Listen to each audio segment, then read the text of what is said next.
Hello students, welcome to my channel. So student, जैसा कि मैं लगातार आप लोगों के एग्जाम के लिए आपके सभी सब्जेक्ट के एमसीक्यू और इम्पोर्टेंट क्वेश्चन आंसर की वीडियोस अपलोड कर रही हूँ, जिनको आप पढ़कर आप अपने एग्जाम की तैयारी बहुत अच्छी कर सकते हैं। तो आज की वीडियो में मैं आपके बीएस सेकेंड सेमेस्टर के सोशियोलॉजी के कुछ इम्पोर्टेंट शॉर्ट क्वेश्चंस लेकर आई हूँ, जो आपके एग्जाम में पूछे जाते हैं। तो आज की वीडियो में हम आपके इम्पोर्टेंट क्वेश्चन के साथ साथ उनके आंसर को भी देखेंगे। और स्टूडेंट्स, जैसा कि आप सभी लोग तो जानते हैं कि मैं आपके बीएस सेकेंड सेमेस्टर सोशियोलॉजी की 1 से लेकर 8 तक की यूनिट्स पूरी कंप्लीट करवा चुकी हूँ। इन 1 से लेकर 8 तक के यूनिट में हर एक टॉपिक कंप्लीट है और उसकी मैंने एक प्लेलिस्ट बना दी है और प्लेलिस्ट में ऑल वीडियोस ऐड हैं। तो प्लेलिस्ट की लिंक मैं आप लोगों को डिस्क्रिप्शन बॉक्स में दे दूंगी, आप लोग देख लीजिएगा। तो चलिए आज स्टार्ट करते हैं आपके कुछ इंपॉर्टेंट क्वेश्चंस जो आपके पेपर में दिए जाते हैं। देखिए, क्वेश्चन है आपका, जातिवाद समाप्त करने के क्या उपाय हैं। देखिए, ये सारे आपके सिलेबस के ही टॉपिक हैं और ये सब मैं कंप्लीट करवा चुकी हूँ, तो ये बार बार आपको बताने की जरूरत नहीं है। चलिए अब देखते हैं जातिवाद समाप्त करने के क्या क्या उपाय हैं। देखिए, पहला पॉइंट है जातिवाद को समाप्त करने में कि जातीय संगठनों एवं संस्थानों पर पूर्णतया प्रतिबंध लगा दिया जाना चाहिए। और उसके बाद अगला है कि जाति सूचक उपनामों पर भी प्रतिबंध लगा दिया चाहिए। इससे क्या होगा कि जातिवाद समाप्त हो सकता है। अगला है कि जाति प्रथा के विरुद्ध प्रचार प्रसार करना चाहिए, यानी जो जातिवाद करते हैं तो जाति प्रथा के विरुद्ध क्या करना चाहिए कि प्रचार प्रसार करना चाहिए, ताकि जातिवाद को समाप्त किया जा सके।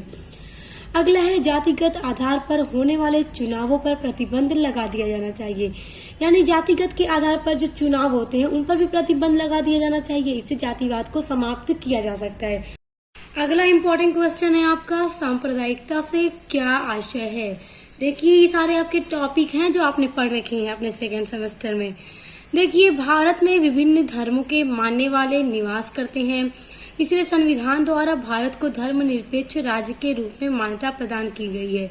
यद्यपि कोई भी धर्म अन्य धर्मों के प्रति घृणा करने की शिक्षा नहीं देता।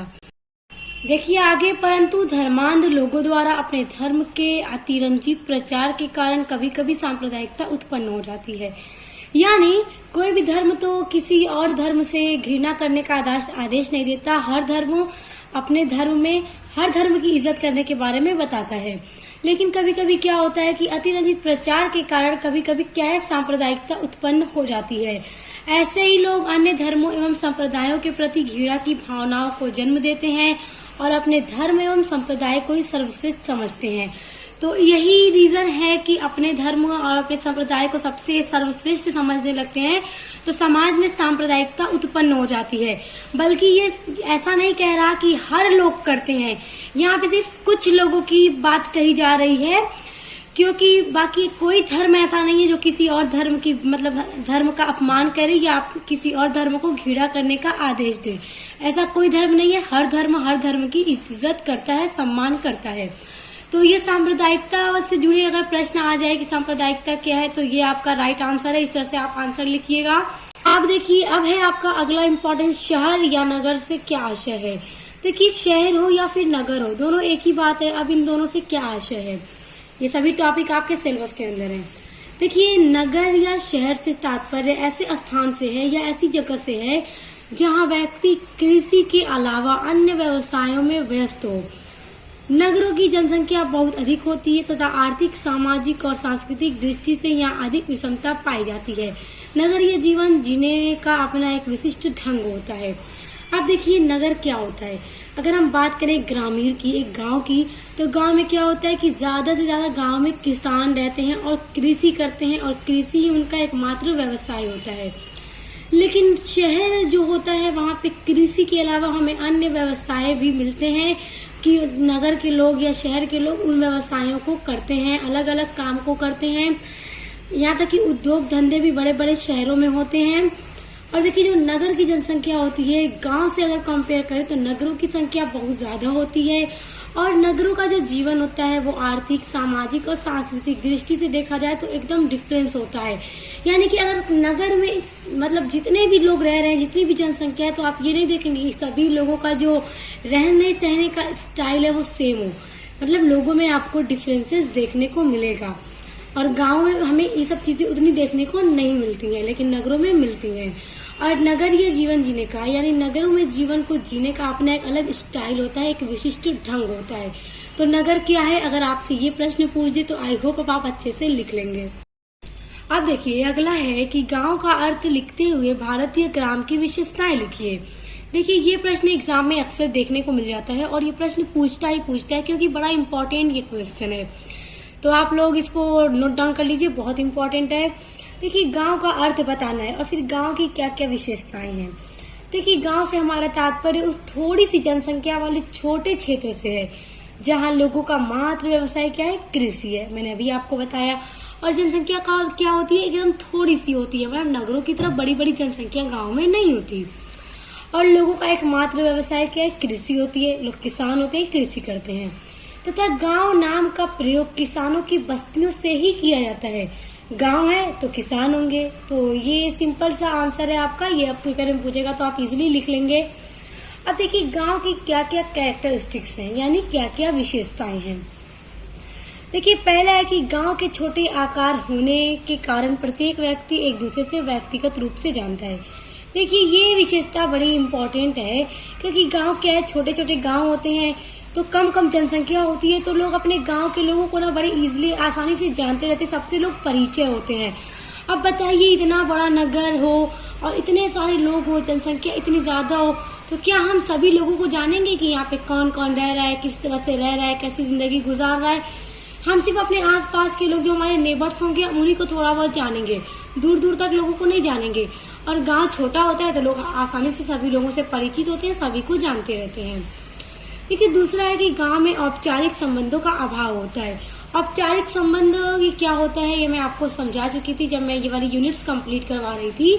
तो अगर आपने यूनिट्स देखी होगी तो आप समझ रहे होंगे कि गांव में क्या होता है, औपचारिक जो संबंध है, अभाव मतलब उसकी कमी होती है, अभाव मतलब कमी। देखिए तीसरा है कि गांव के लोग धर्म, प्रथा एवं रूढ़ियों को महत्व देते हैं और शहरों में ये चीजें उतना देखने को नहीं मिलती, मगर गांव में धर्म, प्रथा, रूढ़ियों को महत्व देते हैं। तो इस तरह से आपके प्रश्न पूछे जाएंगे वेरी शॉर्ट में, तो आप इस तरह से उत्तर लिखिएगा, बहुत इंपॉर्टेंट है। अब देखिए अगला इंपॉर्टेंट है, भारत में जनजाति से क्या आशय है। देखिए जनजातियां वह मानव समुदाय हैं जो एक अलग निश्चित भूभाग में निवास करती हैं, यानी इनके रहने का जो स्थान है वो अलग होता है और जिनकी एक अलग संस्कृति, अलग रीति रिवाज और अलग भाषा होती है। देखिए जो जनजातियां होती है ना, उनका इलाका जो क्षेत्र होता है रहने का, वहाँ वो अलग होता है और जनजातियां वहीं पर निवास करती हैं और उनकी जो संस्कृति होती है वो भी अपने हिसाब से अलग होती है, रीति रिवाज भी उनके अलग होते हैं और उनकी भाषा भी अलग होती है। तथा ये केवल अपने समुदाय में ही विवाह करते हैं, यानी दूसरे समुदाय में ये लोग शादी भी नहीं करते, अपने ही समुदाय में लोग शादी भी करते हैं। तो जनजाति से जुड़े प्रश्न पूछने की जनजाति क्या है, तो आप इस तरह से इसका उत्तर लिखिएगा। आज की वीडियो में मैं सिर्फ इम्पोर्टेंट क्वेश्चंस ही आपको बता रही हूँ जो कि आपके एग्जाम में पूछे जाते हैं। अब देखिए अगला है, भारत में जनसंख्या वृद्धि के क्या कारण है। देखिए ये जो क्वेश्चन है जनसंख्या वृद्धि, ये पेपर में पूछ देता है कि जनसंख्या बढ़ने के आखिर कारण क्या है। तो आइए इसके उत्तर को देखते हैं। भारत में जनसंख्या की वृद्धि बहुत तेजी से हो रही है। सभी लोग जानते हैं भारत की जनसंख्या बहुत ज्यादा है। यदि इसे शीघ्र नियंत्रित नहीं किया गया तो इसके गंभीर परिणाम हो सकते हैं। 1901 में भारत की जनसंख्या 23.8 थी, जो 1991 में बढ़कर 84.6 करोड़ तथा 2001 में 21.54% की बढ़ोतरी देखी गई। देखिए कितनी तेजी से जनसंख्या बढ़ती जा रही है हमारे भारत की। जबकि वर्ष 2011 की जनगणना के अनुसार बीते एक दशक में आबादी 17.64% बढ़ गई है। 2011 की जनगणना के अनुसार भारत की जनसंख्या 1.21 अरब की आबादी हो गई है। देखिए हर 10 साल पर जनसंख्या की जाती है और आप देखिए 2011 की जनगणना के अनुसार भारत की जो जनसंख्या है वो 1.21 अरब हो चुकी है। देखिए भारत में जनसंख्या वृद्धि के कारण क्या है कि मनोरंजन के जो साधन है उनका अभाव है, यानी कमी है। और जब मनोरंजन के साधनों की कमी होती है तो लोग क्या करते हैं, यौन संबंधों को ही मनोरंजन का एक साधन बना लेते हैं और जिस कारण क्या है, जनसंख्या में वृद्धि हो जाती है। देखिए अगला है अंधविश्वास। अंधविश्वास भी है लोगों में कि जितने भी बच्चे हों, मतलब पालने वाला भगवान है, इस तरह से लोग विश्वास रखते हैं और ये बात गलत नहीं है, मगर फिर भी देखिए अंधविश्वास है लोगों में, तो लोग ज्यादा से ज्यादा बच्चों को जन्म देते हैं और अब जो लोग शिक्षित हैं वो इस तरह के अंधविश्वासी नहीं है, मगर अभी भी कुछ क्षेत्र ऐसे हैं जहाँ पर इस तरह के अंधविश्वास देखे जा रहे हैं, जिस कारण से क्या है, जनसंख्या वृद्धि हो रही है। देखिए तीसरा है संयुक्त परिवार की व्यवस्था। देखिए संयुक्त परिवार की व्यवस्था भी हमारे भारत के समाजों में देखने को मिल रही है। और संयुक्त परिवार होता है लोगों का, जिसमें भी ज्यादा बच्चे होते हैं, लोगों के एक ही परिवार के जितने भाई होते हैं सबके बच्चे बढ़ते जाते हैं और इस कारण से क्या है कि जनसंख्या में बढ़ोतरी हो रही है। देखिए विवाह की अनिवार्यता, लोग विवाह को एकदम अनिवार्यता मानते। देखिए विवाह करना अनिवार्य है, बिना विवाह के जिंदगी नहीं गुजरती। लेकिन देखिए क्या है कि छोटे में बच्चों लोग विवाह कर देते हैं। बहुत सारी जगहों पे छोटे में लोगों का मानना है कि जितना जल्दी हो विवाह कर देना चाहिए। तो इससे क्या है कि जल्दी जनसंख्या बढ़ती चली जा रही है। थोड़ा उम्र बड़ी हो जाए, थोड़ा बच्चे बड़े हो जाए तब विवाह करें तो ठीक है, छोटे में विवाह हो जाते हैं जिस कारण क्या जनसंख्या बढ़ने लगती है। तो ये सभी बड़े इम्पोर्टेंट रीजन है भारत में जनसंख्या बढ़ने के। तो इनको आप अच्छे से याद रख लीजिए कि क्या क्या कारण है जिससे जनसंख्या बढ़ रही है। और ये भी ऊपर के जो अभी मैंने आपको बताया कि इतने सन में कितनी जनसंख्या थी, कितने सन में कितनी, तो सब आप याद कर लीजिए। जब मतलब आपके पेपर में भारत की जनसंख्या वृद्धि के कारण पूछा जाए तो आप उसको अच्छे से एक्सप्लेन करके फिर उसकी जनसंख्या बढ़ने के कारण को लिख करके इसको अच्छे से एक्सप्लेन कीजिएगा, तो आपको बहुत अच्छे मार्क्स दिए जाएंगे। देखिए अगला है आपका धर्म का क्या अर्थ है। धर्म का क्या अर्थ है, ये प्रश्न एग्जाम में अक्सर पूछा जाता है। देखिए धर्म का तात्पर्य मानव समाज से परे अलौकिक शक्ति पर विश्वास से है। यानी जो हमारा समाज है, हम मानव है, जो मानव समाज है, इनका ना अलौकिक शक्ति पर विश्वास है। तो ये जो अलौकिक शक्ति पर विश्वास है इसे हम धर्म कहते हैं। क्योंकि जितने भी धर्म है सबका अलग अलग विश्वास है, अलग अलग लोग विश्वास रखते हैं। तो एक अलौकिक शक्ति पर ही इसे विश्वास कहा जाएगा। चाहे धर्म कोई हो, हर कोई एक अलौकिक शक्ति पर विश्वास रखता है। तो जिसमें पवित्रता, भक्ति, श्रद्धा, भय आदि तत्व सम्मिलित होते हैं, जिन्हें हम साधारण शब्दों में क्या कहते हैं, धर्म कहते हैं। तो ये डेफिनेशन बहुत इंपॉर्टेंट है। धर्म को परिभाषित कीजिए, पूछा जाएगा तो आप यही लिखिएगा। देखिए अगला इंपॉर्टेंट क्वेश्चन है, भारतीय संस्कृति में धर्म के प्रमुख लक्षण क्या क्या हैं। अब भारत की संस्कृति में धर्म के क्या क्या प्रमुख लक्षण हैं, इनको देखिए। ये भी क्वेश्चन बहुत इंपॉर्टेंट है। देखिए इसमें आपका पहला पॉइंट है, कर्मों द्वारा सिद्ध होकर दूसरों के लिए कल्याणकारी होना ही धर्म है। एकदम सही बात। देखिए अगला है, धर्म की उत्पत्ति सत्य से होती है। देखिए कोई भी धर्म हो, चाहे कोई भी धर्म हो, अपने धर्म के लोगों को ये नहीं सिखाता कि झूठ बोलो। हर धर्म अपने धर्म के लोगों को सच्चाई पर चलना सिखाता है, सत्य बोलना सिखाता है। दया और दान से वह बढ़ता है। अब देखिए दया और दान से बढ़ता है, क्षमा में वह निवास करता है और क्रोध में उसका नाश होता है। देखिए दया और दान, दया लोगों पे दया करना, जो दया के मतलब लोगों से हमदर्दी रखना, और दान करना, गरीबों को दान देने से क्या है, हमारा धर्म भी बढ़ता है। हमें एक दूसरे को क्षमा कर देना चाहिए, कोई गलती हो जाए क्षमा करने से क्या है कि विनाश करता है, और क्रोध में उसका नाश होता है। देखिए क्रोध में क्या होता है कि धर्म का नाश होता है, इसलिए क्रोध नहीं करना चाहिए। देखिए अगला है कि धर्म में सिर्फ उन्हीं तत्वों को महत्व प्रदान किया जाता है जो पवित्रता की अवधारणा से संबंधित होते हैं। देखिए धर्म में वही तत्व बताए जाएंगे जो पवित्र हों, जो सत्य हों, जो मतलब सही हो। गलत चीजें कोई भी धर्म नहीं सिखाता, चाहे कोई भी धर्म हो। हर धर्म सच्चाई, पवित्रता इन्हीं के बारे में बताता है। तो ये कुछ पॉइंट हैं धर्म के प्रमुख लक्षण भारत की संस्कृति में। तो आपसे एक प्रश्न पूछा जाएगा तो आप इस तरह से इसको लिखिएगा। बहुत इंपॉर्टेंट ये क्वेश्चन है, इसको अच्छे से लर्न कर लीजिए। देखिए आपका अगला इंपॉर्टेंट क्वेश्चन है, नक्सलवाद से क्या आशय है। देखिए नक्सलवाद भी आपके सिलेबस में है, यूनिट में है आपके, ये भी मैं करवा चुकी हूँ। देखिए भारत में नक्सली हिंसा की शुरुआत वर्ष 1967 में पश्चिम बंगाल में दार्जिलिंग जिले के नक्सलबाड़ी नामक गांव से हुई है। इतना तो आप एकदम रट लीजिए कि नक्सली हिंसा की शुरुआत कहाँ से हुई और कब हुई। पश्चिम बंगाल में एक जिला है दार्जिलिंग, तो दार्जिलिंग जिले में एक गांव है नक्सलबाड़ी। उसी गांव से नक्सली हिंसा की शुरुआत 1967 ईस्वी में हुई है। भारतीय कम्युनिस्ट पार्टी के नेता चारू मजूमदार और कानू सान्याल ने 1967 में सत्ता के खिलाफ एक सशस्त्र आंदोलन की शुरुआत की। तो नाम भी याद रख लीजिए, चारू मजूमदार और कानू सान्याल के नेतृत्व में ये आंदोलन किया गया था और ये एक सशस्त्र आंदोलन था। तो ये मैं पूरा टॉपिक करवा चुकी हूँ आपके सिलेबस में, यूनिट है आपकी, तो आप लोग प्लेलिस्ट देखिएगा। देखिए अगला है कि जनसंख्या विस्फोट से क्या आशय है, ये भी क्वेश्चन बड़ा इंपॉर्टेंट है।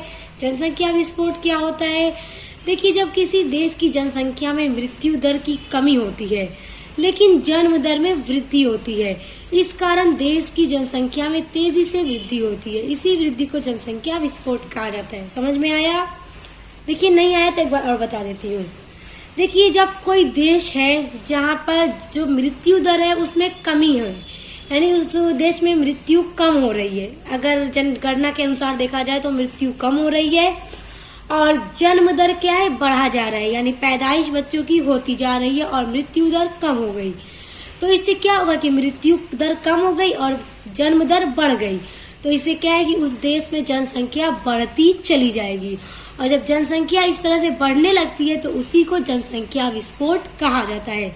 तो आई होप अब ये आपको याद हो गया होगा, अब आपको दोबारा इसको याद करने की जरूरत नहीं पड़ेगी क्योंकि काफी सिंपल से वर्ड्स में मैंने आपको बता दी कि जनसंख्या विस्फोट क्या है।